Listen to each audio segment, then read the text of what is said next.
thank you so much, everyone, for joining. It's fantastic to have you with us today. I'm Usman Iftikar. I'm really excited for today's session, and I'll be moderating for today. So just to give you a bit of background about myself, I'm originally a mechanical engineer by training. I've loved space for a very, very long time. And I've been interested in sort of this work that Eric and Emeline is doing for a long time as well. Just to give you a bit of background, so I'm currently co-founder of an organization called Space Without Borders, which is helping democratize access to space by helping organizations like SpaceBase and others who are trying to build a space startup ecosystem. And previously, I've had a few different hats. So I've been a co-founder and CEO of an organization called Catalyst, which is helping immigrant and refugee entrepreneurs here in Australia, where I'm based.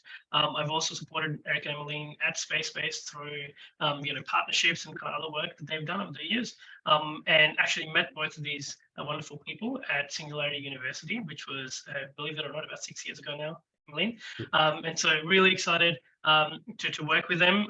And so we've got reconnected through the Edmund Hillary Fellowship, which some of you might know in New Zealand, which Eric and Emeline have been a part of, and they've been doing fantastic work in supporting the New Zealand space ecosystem, but broadly the global new space entrepreneurship ecosystem. And so I won't go too much into the details because I know that they're going to talk about it a little bit, but it's really exciting to have all of you with us on your side, and to hand it over to Emeline because I know that she's got some fantastic sort of slides prepared for us. Great. Well, yeah, thanks so much, Usman. And kia ora, everyone. Thank you for being with us. And again, it's Yuri's night today. It's the 62nd anniversary of space flight. So happy Yuri's night. I know we're a small group, so actually all the more good for more discussion. So what we're going to be doing is that we'll just give a little bit of a background on space competitions for a short bit with some slides, and then we'll stop. We'll do some discussion in Q&A, and then I'll talk about the space challenge that's about to also start next month. Just a little teaser. So that's kind of like how we'll do the session. So let me just share my screen here. Does everybody see the screen? Okay. Very fine. All right. So I just maybe a little bit more of a background again from what Usman talked about. So Eric and I, we're a couple. And I think most of the people here on the call also we already know, but just for those who don't, we're from the US. We came to New Zealand about 6 years ago, again under the Edmund Hillary Fellowship Program, after working in the private and public space industry in the US for like more than 3 decades, because we're pretty old. And so our focus has been to help, again, also just like Space Without Borders, to help democratize access to space, specifically for emerging and developing countries. And so for us being based here in New Zealand and being able to do a lot of the prototyping of how to build ecosystems is sort of like what we've wanted to do, and we've been doing that for the past like 5 years. So this particular session in itself, we're focusing on space competitions, and again, it's a celebration of trying to see that actually the space industry has moved quite linearly over like a few decades up until something kind of like happened maybe like 2 decades ago, and we'll kind of like unpack that. So maybe Eric, you want to? Yeah, I wanted to start off with some ancient history here, more than 100 years ago. It's interesting that after the Wright brothers and after the early first aviation, Europe was making rapid advances in aviation. They had through private prize competitions, and in fact, the U.S. sent a delegation over to Europe to try to understand why Europe was getting so far ahead in aviation, and Europe had maybe about 50 of these private prize competitions in 6 years, with in 1 year, they awarded about $1 million, which was a huge amount at that time. And it was interesting that the U.S. response was in the next year was to create the National Advisory Council for Aeronautics, and in 1915, and then NACA is what became NASA in 1958, and so the U.S. response was sort of a centralized government funding of aviation advances, but Europe was really doing a lot of advances just with private prize competitions, and the famous one, of course, was the Otreg prize of $25,000 to fly from New York to Paris, and that Lindbergh won in 1927. But this had a ripple effect for the entire industry, because right after Lindbergh won that prize, he made a tour of the US and he convinced all these different cities to build airports, so that, that's where Chicago and San Francisco started to build their commercial airports and things like that. And also in New Zealand, a few years later, the first airports were being built in Auckland and Christchurch and Wellington. And so it really was it took just a small prize for these to trigger all this activity, and that's something that continued on and then got transformed in the space world. Yeah, so as Arius mentioned, the aerospace basically industry got started with prizes, and interestingly enough, if you kind of like fast forward from like the 1920s, 1930s, 20 years ago, also kind of like around the same time frame of like 2000s or maybe late 1990s, basically commercial space at that time was a novel idea. We were old enough to be around at that time where we thought like everything was really growing linearly. It's all government based, big aerospace companies being contractors. But in 1996, there was a guy named Peter Diamandis who basically was this visionary, and actually he thought about creating what eventually became the X Prize Foundation by reading the book about Lindbergh. So he was like trekking in Patagonia and basically read the Spirit of St. Louis.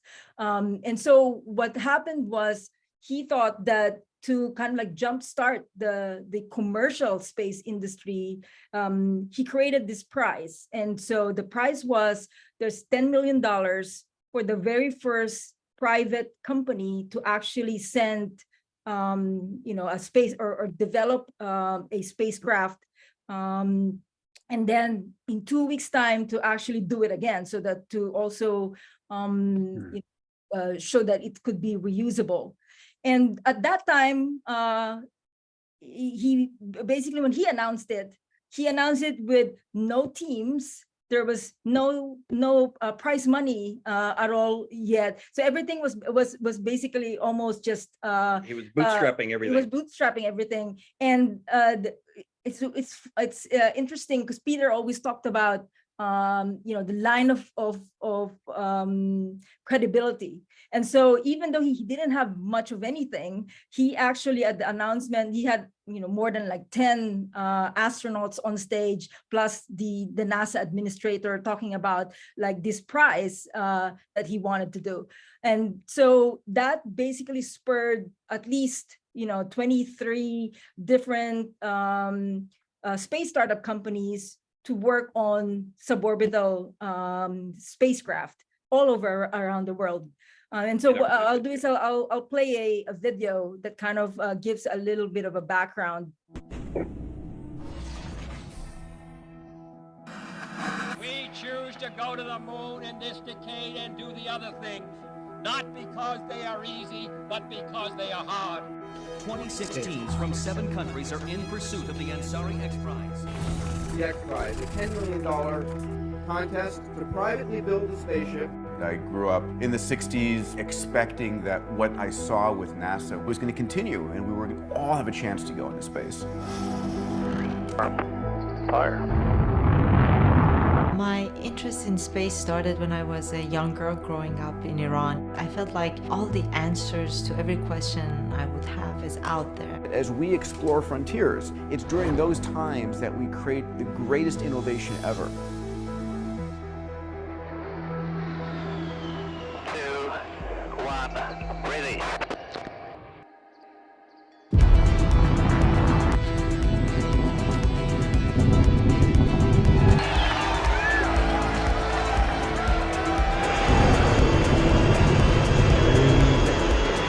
Developed from scratch a manned space program. We did 7 rocket firings, and 3 of those were flights out of the atmosphere. Wow, you would not believe the view. The legacy of X Prize is to make dreams come true, to make impossible dreams come true. Space will be a big part of humanity, and I think the future will look very bright.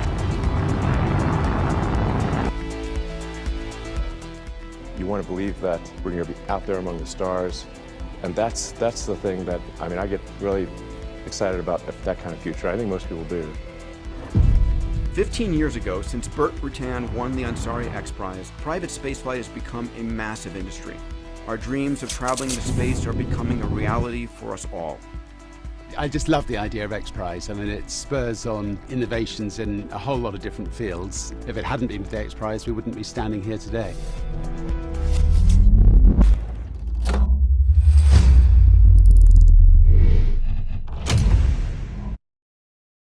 Okay, so before I hand it over to Eric for the Google Lunar X Prize, a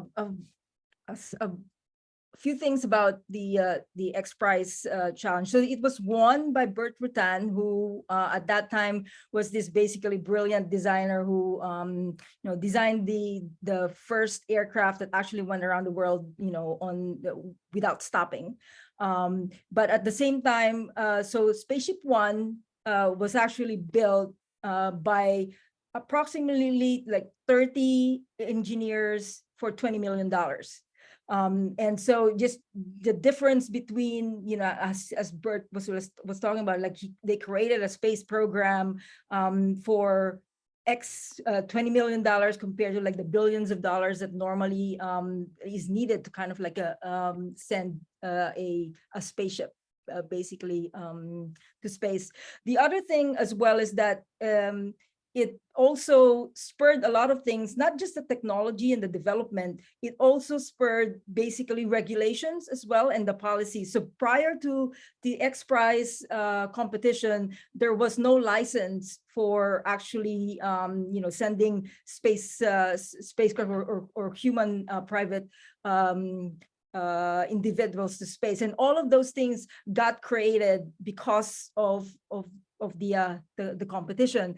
And although most of the companies that got started during that time frame are no longer they no longer exist, they have folded or whatever, but companies like Blue Origin, Sierra Nevada, who are still kind of like around, have basically been inspired by those. And I was very lucky to actually be in Mojave when those 2 flights were happened, and Elon Musk was there basically when SpaceX was not yet SpaceX, was also there being inspired to kind of like do what he's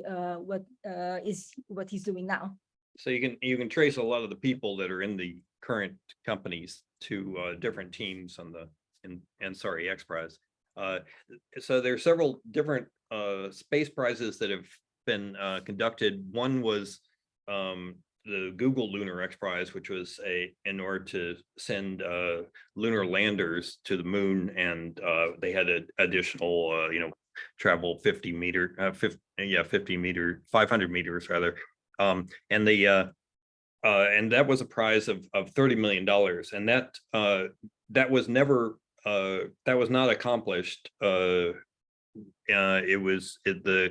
prize ended in 2014, but so many of those teams that were attempting that have continued on and have turned into commercial lunar companies, including Space AL. the Who attempted to go. The Israelis, Team Indus from India as well. And Astrobotic, and and a lot of the companies like Intuitive and Firefly are using the same people that worked on these different projects. And one that the one Japanese team is actually has their commercial lunar lander in orbit around the moon right now, and is they just announced today that they're targeting in New Zealand time, it's basically April 26th with 4:40 in the morning. They're going to attempt to land. Yeah, and so this is going to be epic. This is basically the last time we were on the moon that actually landed was like a long yeah. The Chinese have done that. But this is the first commercial one, so it's a big deal. So there's actually, let me just mention a few of these other space prizes that have continued on. It's interesting that Ken Davidian, who used to work for X Prize, then worked for NASA for a while and helped set up the NASA Centennial Prizes, Centennial Challenges, which have been going on since 2005. And they've had so far about 44 different kinds of prize competitions, and they have several that are going on right now about a rover to dig up lunar ice. They have power on the moon, and they have one for deep space food competition. And so those are all in the $3 million, $5 million range. Sort of big long more than a year programs with NASA funding. And there's also some NASA apps, space apps hackathons that have been going on that started in 2012 and have grown to be involve 87 countries and 40,000 participants. And then there's also ones like ESA and the French Space Agency do Acton Space hackathons, and there's both ESA and NASA have satellite data app hackathons. So there's a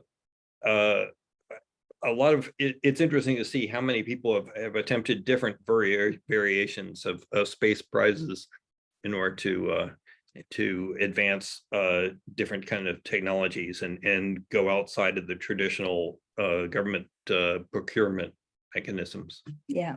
And so going back to SpaceBase, where I mentioned before, our real focus is to catalyze ecosystems. And basically, we do a lot of different things, from workshops to mentoring startups to doing technical due diligences for investors. But one of the things that we have definitely leveraged quite a bit is basically space competitions.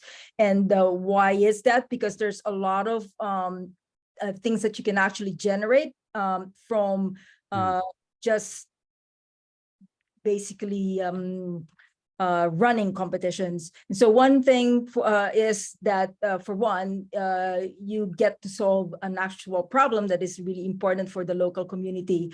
But while you're doing that, there are many secondary kind of like benefits to it. For one is you catalyze ideas, new innovation, potential new startups as well. You create the community that could then potentially support that industry as it goes sort of like forward. They're here in New Zealand through the space challenges that we've done. So we've done already like 3, and we've seen how the collaboration and like regional cooperation that's kind of like happening by just creating and leveraging competitions. And of course, it also is a great way to inspire, educate, and then use it as an outreach. So this is just like some of the sample solutions that so our previous competitions, we've been involved with 3 space competitions. One was monitoring, for example, in New Zealand, monitoring pollution from either on land or water from space. And it was interesting to see all these variety of different approaches, from monitoring the nutrients to taking a quick snapshot of the pollution level in a lake from the color of the lake. And then some of these other solutions come out of the one most recent challenge that involved looking at carbon sequestration, quantifying the carbon stocks in forests and mangroves and various other biological material. And so that was there were different approaches from groups that were calibrating by putting a laser out in the forest and measuring the detail of each plant and to calibrate for the satellite images. And then there's also another aspect of the competition was coral health, and so they were all these looking at indications from satellites about potential for ocean acidification predictions and things like that. So one advantage of putting a broad challenge out there is to have all these different approaches that are alternatives for a standard way of doing business. So this is just maybe we'll play a short bit on Yedrava Navarua's basically he won the challenge last time. This was on carbon sequestration. Yedrava Vanua in Fijian means to watch over our environment and ancestral lands. Our team is composed of 3 groups: the forestry team, the mangrove team, and the MRV remote sensing and GIS team. And I've been working at a forestry team in collecting data, including tree measurements such as tree height and breast height diameter, NACA. We can use these data sets to support our novel machine learning, training, testing, and validation. We have incorporated the use of diameter tapes to measure breast height diameter and machine learning apps to measure tree height. We also measured crown cover for some trees during our fieldwork. This is a novel approach for calibrating and validating our analysis of high-resolution planet satellite imagery. Coastal or blue carbon is an important priority. These blue carbon pools include seagrasses, mangroves, and tidal masses. Our project has chosen to focus on coastal mangrove and terrestrial forests. According to our remote sensing assessment, the largest contiguous area of mangroves in Fiji is in our study area, which is the Bar River catchment in Australia, where mangrove forest covers approximately 5,071 hectares. For our fieldwork, we went out to some mangrove forests to look at the stocking density of the mangroves as well as to assess the above-ground biomass. Interestingly, much of the carbon sequestration in mangroves happened below the surface through the sediments. So to get an understanding of carbon sequestration, we need to take sample cores of sediments and assess these in the lab to estimate the amount of carbon that is sequestered in these ecosystems over time. Our team used a range of different methods. As shown here, we used Google Earth Engine in order to do a supervised land cover classification that incorporated NDVI, digital elevation models, slope, enhanced vegetation indices, Sentinel-1 SAR, and Sentinel-2 datasets. Next, our team made use of planet imagery. Within this assessment, we used remote sensing satellite data from the Planet Imagery Archive which included discussions, imagery collections with forbearance. So our measurement from the field can be used as input values that will be attributed to different forests and mangrove land cover classes in QGIS. We are often unable to monitor the mangroves and forests, particularly in remote areas that are difficult to reach.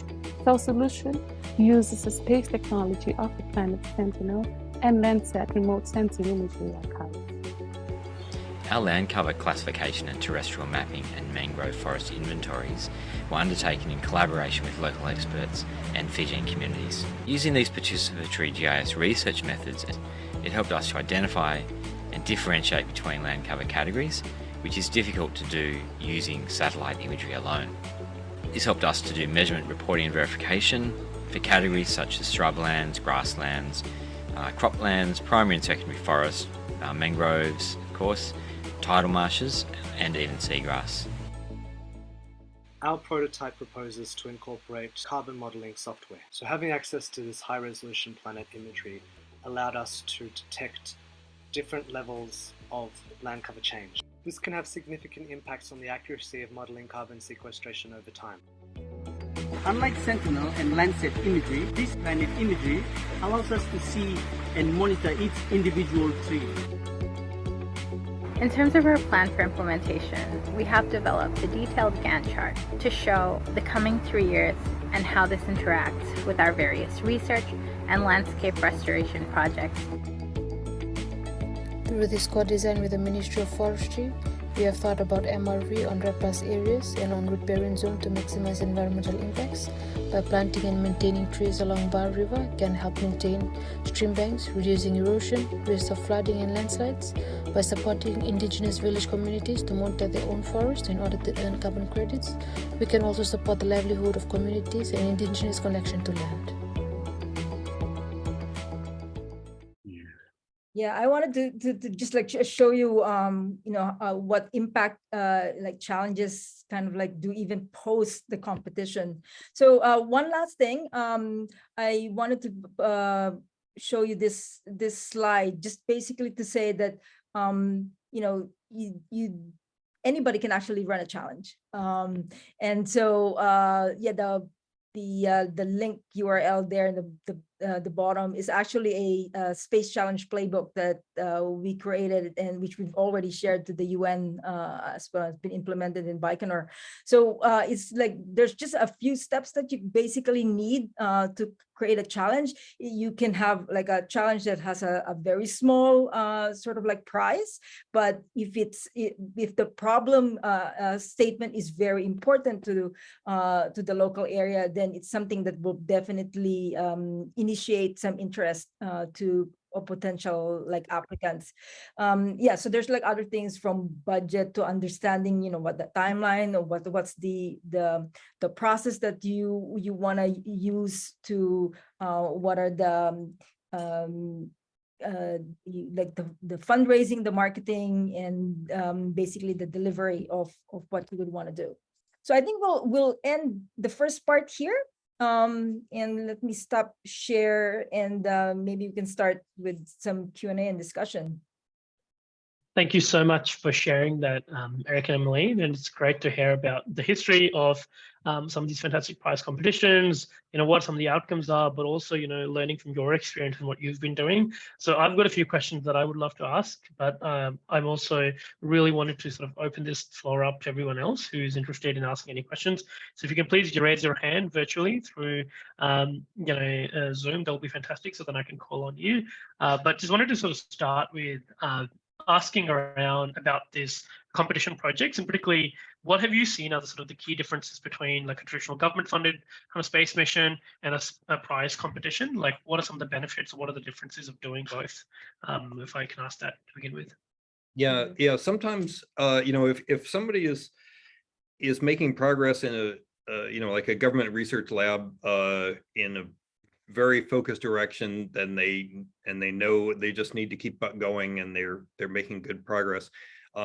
Then it's hard to argue with diverting any kind of resources away from that. But oftentimes these problems that are where you would like to encourage different approaches and new ideas. And it's a little bit of a challenge to get some of the researchers to admit that there's some problem out there that they don't know exactly how to solve already. And so and that's sort of, well, all these different challenges that are sponsored by different entities, you can see that kind of problem where you really need you need the people working in the field to say, you know, help us in this area, you know, and so but the challenge, opening up, you know, a challenge for new teams and new ideas can really generate a lot of great approaches and really advance things very quickly. And one thing that we found with our previous challenges, we would talk to some of the teams and they'd say, you know, we've been working on this for a couple of years and we have this, you know, slow plan, but because your challenge came along, we suddenly had realized that we needed to focus and get a product out there, and you know, they advanced their schedule and served as a stimulus for them to come up with a solution. Yeah, having a target like deadline, which competition actually focuses on, makes it like yeah, the development faster. Yeah, and part of our incubator, we exposed them to, you know, thinking about the customer and who's going to use your product, and it was funny to hear some of the research groups like, oh, we never thought about who would actually use what we're working on. That's really fantastic to hear, and I can see, Rob, your hand raised, so maybe you can go next and ask your question. Yeah, sure. Sorry, Usman. Look, Emeline and Eric, my hand down there.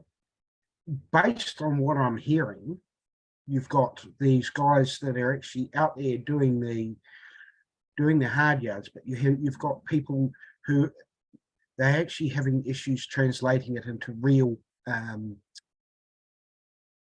monetary sense. Am I correct?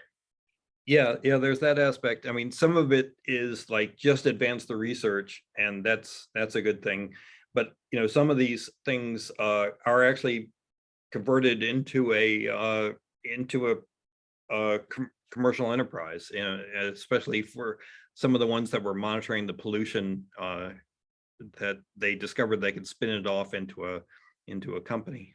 Yeah, so like in the again, through experiences as well, we've done ones where there's a category for like university students where they would probably be more interested in basically furthering the research without like thinking about like what products or services that come out of it. But then at the same time, there are applicants who are either startups or they've just created a startup to kind of like work on the problem, or they're a startup that could has started a business division that could potentially address that, and it becomes a new business line for them. So there's many areas that it could be certainly be used. I'll speak for myself because I'm currently just about to finish a degree in project management. And my internship happens to be looking at ways of dealing with carbon in a IT company, reduction of. Yeah, so it's actually a reasonably, it has the potential to turn into a big bowl of mess, but it's actually reasonably straightforward as well. What I'm wondering is, how do we, as in this group, as in whatever group, how do we go about cross-pollinizing it so that the researchers have access to people who can actually can take their research and bring it, commercialize it, for want of a better term? Yeah, we are aware of a few initiatives in that area, but I think it's a area that needs a lot more attention. You know, like you say, because the cultures are often very different between the pure researchers and how do you connect it to the commercialization. And there's some of the, some of the universities have their own commercialization connections, but it needs a lot more work. Right. And just as an example, I think all three of the big universities like Auckland, Wellington, and Christchurch have what you call uni ventures, which is then is their kind of like pathway for commercializing the research and development that's being done in the academic world, which is great. So I mean, that's certainly I think that's happening now, and there needs to be more. One kind of ecosystem that is really good at this is, for example, Israel, which is now very much so. Yeah, which is now I think birthing a lot more startups than anywhere else, and that's because they got a very great pathway for having university research kind of combined and collaborating with industry. Yeah, we try to collect lessons around the world, and that we can see that some areas have a really bad problem, and some areas are doing well, and we're just trying. But I think you're right that area is critical for trying to make these connections. Yeah. Thank you very much, Rob, for asking those questions. Really fantastic. And I can see your hand raised, Alex. Do you want to go next? Yeah, thanks very much, Usman, for a really great facilitation and fantastic presentation earlier, Eric and Emeline. Thank you. It's really great to catch up and see all the great work that's been happening. I'm here tonight because I want to help drive more engagement and applicants to the next competition. And so just getting a good idea of that continuity, what it currently looks like, is really helpful for me. I suppose my question for you is, given your 6 years in New Zealand, you've learned in quite a small place. Were there any parts of society, academic, private or otherwise, that you're expecting more engagement from that you haven't yet received? And I ask that as a proactive question in the interests of being able to network with those communities and hopefully get more young engineers, young thinkers excited about doing this kind of stuff, because it couldn't be more Kiwi, right? The idea of fun, a competition to build something cool, especially given that one of our biggest macroeconomical challenges is that we can't often fund the prototypes of our own ideas. So we've got lots of great minds, but for them to be successful, they have to go overseas. And so long-term for us to be able to solve that in New Zealand, was saying as well about sort of tightening the bolts on the connection, the ideas people, the engineers, and the investors. Because if we can get that trifecta, which I know grander goals to achieve, if we can achieve that, that's got huge, economic significance for our country long-term, especially given we've actually got a spaceport here. So at the risk of rambling, what can we do to help and refer more applicants? Yeah. Wow, that's a really great question. And I'll talk a little bit more later about the mechanics of the actual competition. But yeah, for us, the more applicants for sure. And so, for example, the competition has two levels. So there's the university and startups, and then there's also the high school level.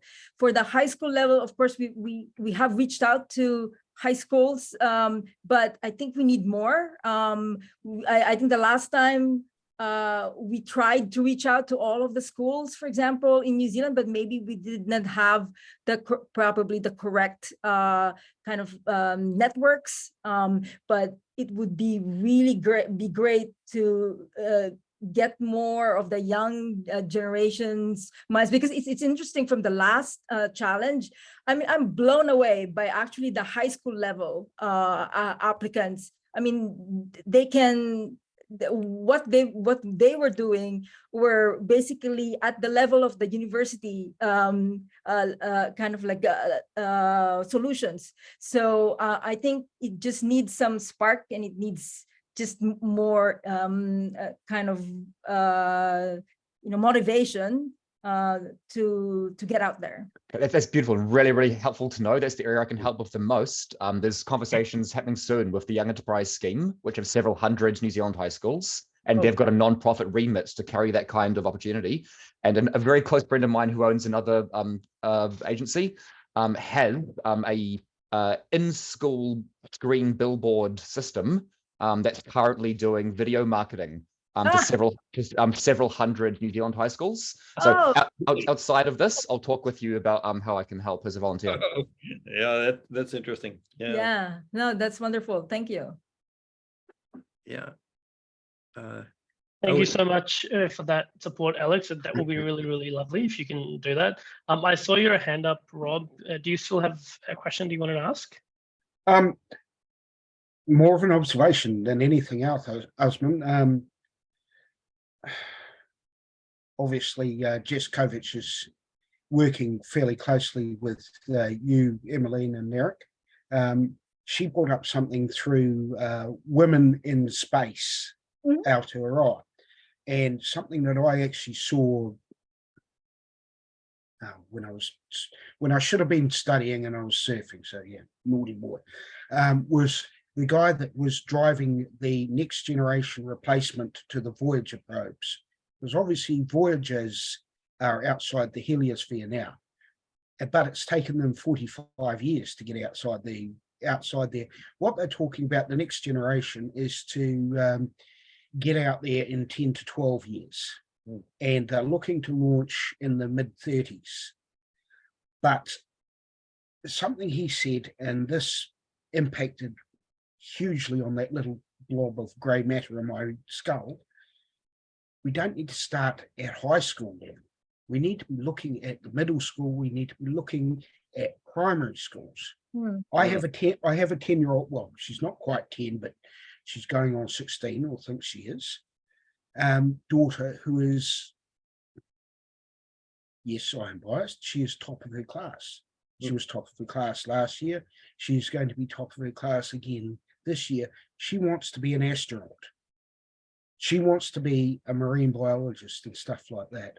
And I'm saying, well, rather than waiting for them to get to high school, where they're getting, if I remember myself, by the time I got to high school, I'd had enough of the school system.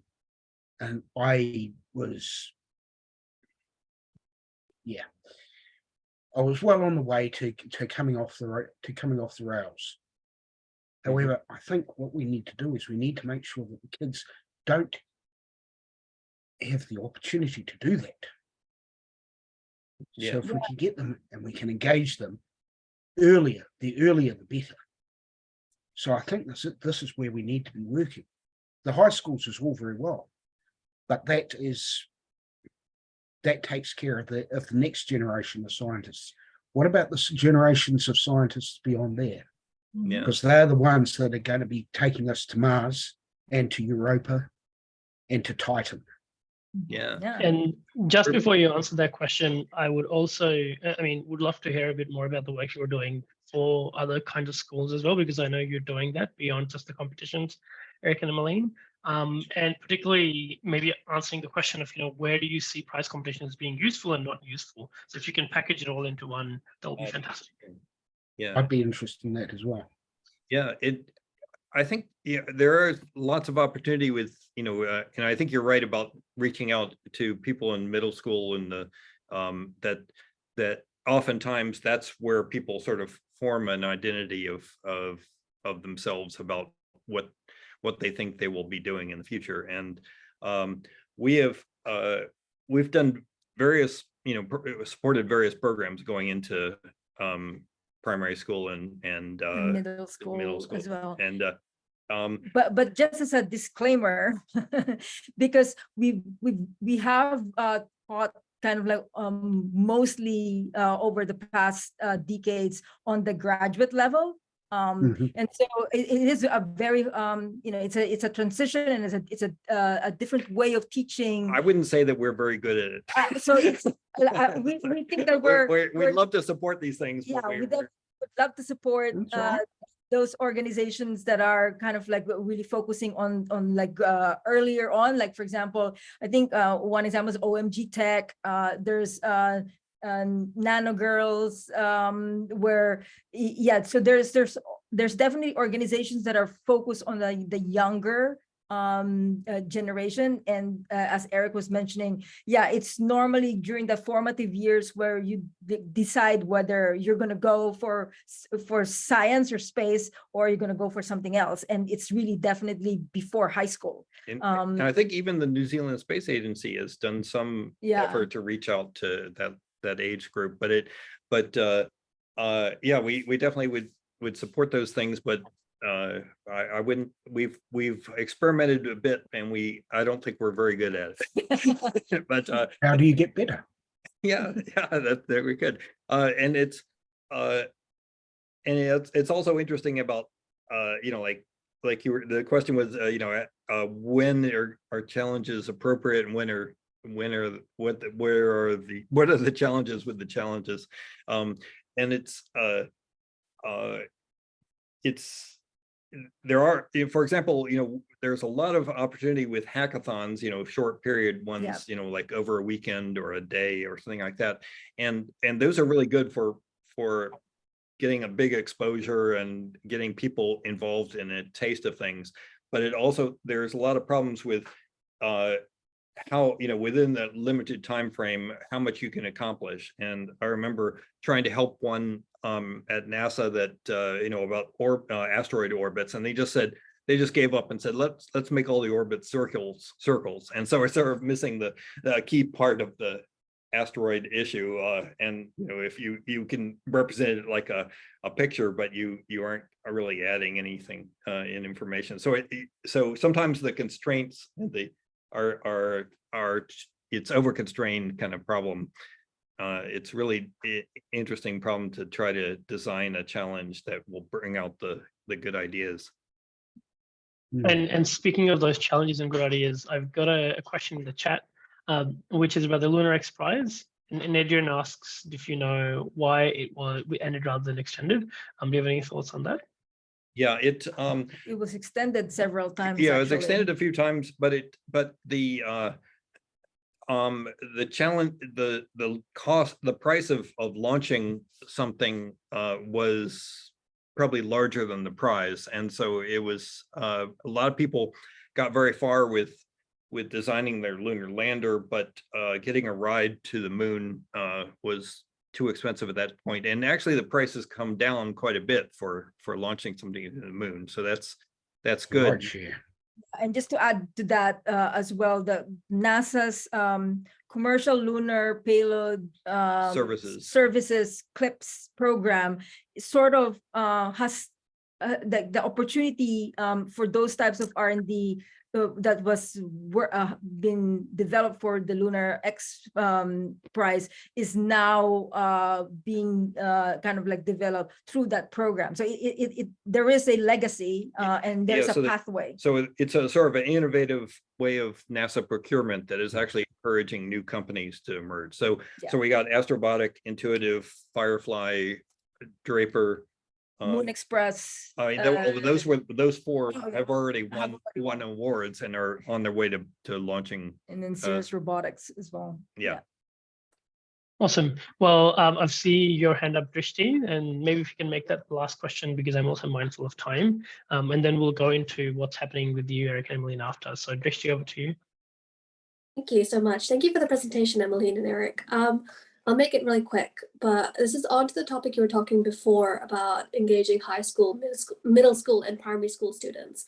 I'm currently and have been for the last couple of years running a competition that just encourages STEM in general. It's like an app building competition. I've talked about it before. And it's for high school, middle school, and primary school students. The issue is that I've been trying to incorporate space and like a space-based challenge into that topic, because there, at least in my experience in the schools I've been to in Auckland and my whole journey, there was no space competitions around me or the ones that I interacted with, and none that I know are occurring right now within the schools that I have in my network. So I wanted to include that in, but it's been a difficult challenge trying to design a challenge for that, because the scope of it's wild for what I can expect a student within that age range to be able to do. So I wanted to know either one. Can I have some advice on how to design a challenge within scope, or alternatively, could I potentially have run, like somehow link the beginning stages of this competition into the SpaceBase competitions, because the funding and the prizes that I can offer cannot compete with what SpaceBase can offer. Mine is mostly just, you won, here's a little bit of money to support you through your education, but I can't afford to, like, I don't have the funding to support something bigger than that. Yeah, thanks for that, Drishi, and we should definitely talk more offline, because like this is something that we can certainly would love to talk to you about and help you. Thank you. Yeah, this is great. It's really exciting to hear, and I think that there's so much scope there, and if you're willing to do it, I think that Eric and Emeline, I'm sure you can be fantastic mentors and supporters of this kind of work. Thank you so much. I'll contact you later then. Great, great. Awesome. Now over to you, Emeline. I know you wanted to chat about this year's exciting new challenge and what's in store for everyone. Yeah, so I know we have only a short period of time, and also this is just mainly a teaser for the opening kickoff. So I want to invite everybody for the kickoff of the Space Challenge, which is going to be on the 18th of May. It's in Auckland, but it's also live streamed. So watch out for that. So this year, we always like center on really how do we address climate change through leveraging satellite data. And so this is the second time that we're doing a space challenge, or I mean for planet Earth. And the one that we're focused on right now is using satellite data in combination with other data sources. How do you scientifically identify target areas of methane emissions? And so that's kind of like the main topic. There are basically, let me skip to this first. Basically the prizes are in two levels. So there's 25,000 New Zealand dollars for university and startup. And then high school is 8,000, and those are for the grand prize winners. And then the finalists will also get a small cash prize of 2,500 New Zealand dollars for startup and 1,000 for the high school level. And then basically, in terms of the timeline, we're kicking off on 18 May, and there's going to be a recruitment process between 18 May all the way to the 31st of August. And really the important thing is just to submit a proposal. And the proposal really is just, who are your team members and like, what do you propose to kind of like do? Not the solution yet, but like what you would like to propose. And then we would then down select to the teams that will go into this research incubator, which is an online incubator. It goes from October to February of next year with a break of 2 months in between. In that incubator, we basically teach you about the problem area. We teach you about the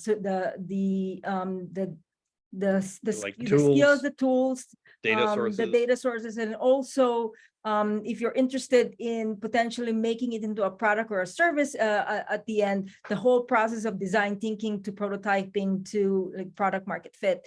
And then at the end of that time frame, you then submit the actual final application, which is due on the 25th of February.